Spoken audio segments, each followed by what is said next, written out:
Hello, Hofstra fans. Welcome to the WB Mason Coaches Report right here on GoHofstra.com. Anthony Santinella now joined with the head coach of the Hofstra Pride men's lacrosse team, Seth Tierney. Coach, how's everything going? Great, Anthony. Thanks for having me.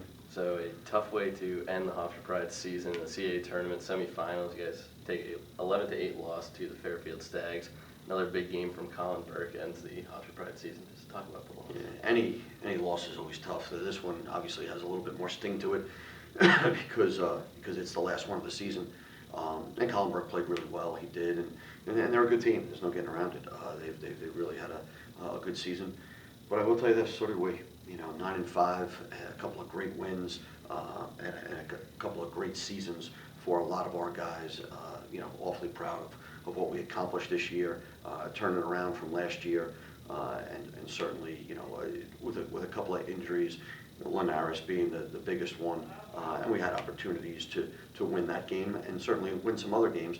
I think a lot of teams end up saying that. There's one team that smiles at the end, but we did take that loss, but I'm awfully proud of this year's team. Again, 9-5 before the playoffs started, and after being 5-9 last year, it's a total turnaround. And great years by Von Bargen and Hendrickson and Finn Sullivan and Sam Linares. And Sam kind of limped to the end line there, and my heart goes out to him because I know he gave everything he possibly had. And I think those guys did a good job, good job as captains, and hopefully I know they left a positive imprint on our program. And you mentioned the 5-9 season last year. What was really the one big change from going from 5-9, complete 180, to a 9-5 season this year? Yeah, I want to say focus. Certainly, we've talked about it. Right before the season, the loss of Joe Fariso.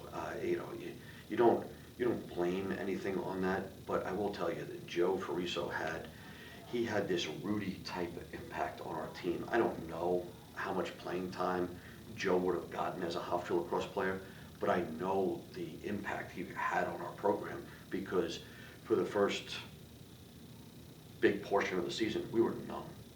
What really meant anything. Joe's gone. That ground ball means more than Joe.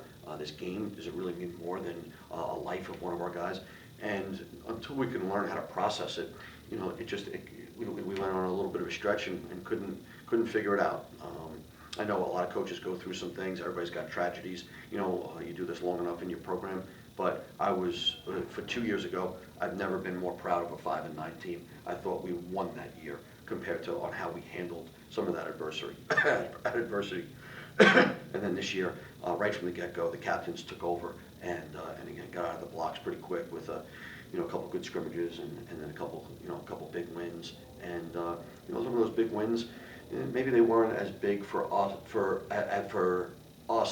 when it played till later on in the season. North Carolina had a good season, huge win for us. Certainly in the beginning of the season. Princeton, normally a powerhouse, had a rough season. Ohio State, huge win, Big Ten. And they don't make their conference tournament. So we didn't get the help that we normally get when you get those wins for over the course of a year. And what can you say about the 7 members of the Hofstra Pride that received postseason honors this year? Obviously, Finn Sullivan, Defensive Player of the Year, but everyone really contributing to the Hofstra Pride. Great, it was great. Again, those guys were recognized, and it was correct, and it was honest, and it was true.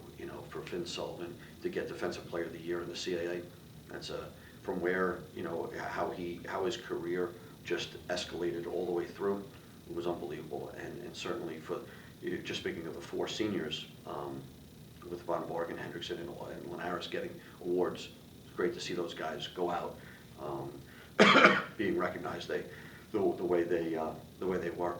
We had end of the year meetings, and although we didn't get a chance to win a CAA championship with those guys, just to see some smiles on their faces because they were, the coaches. It's been a great run for us. We've had an unbelievable time, thanking the coaching staff, and they left a positive imprint on our program. And then you talk about the 4 captains as well: Sam Linares, Brian Von Bargen, Finn Sullivan, and Tommy Dunkel. How much have they meant to the program this year? They did a great job. If we go back to earlier in the interview, taking over a 5-9 team that had a couple of bumps in the road, and those guys came in and they laid down the law right from the get-go. And I think that hopefully they taught whoever the captains to be of this next year are going to be.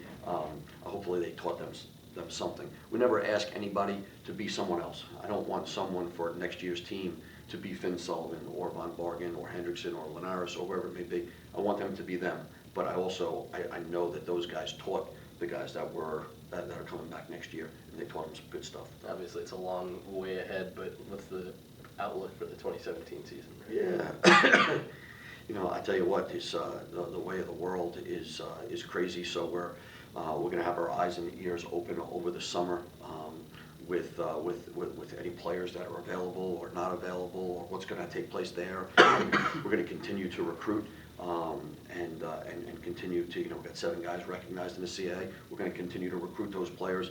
You know, it's an unbelievably challenging conference, and, you know, we had a lot of guys that were recognized. So let's continue to go out and recruit those types of players and those types of people, representing this program in a first-class fashion, and start our quest for the CAA championship for next year. But again, awfully proud of those guys. Let's get back to work.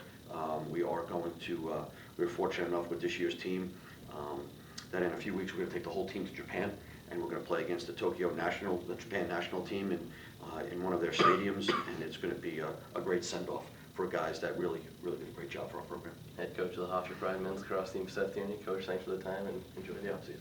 Speak to you soon. Thank you.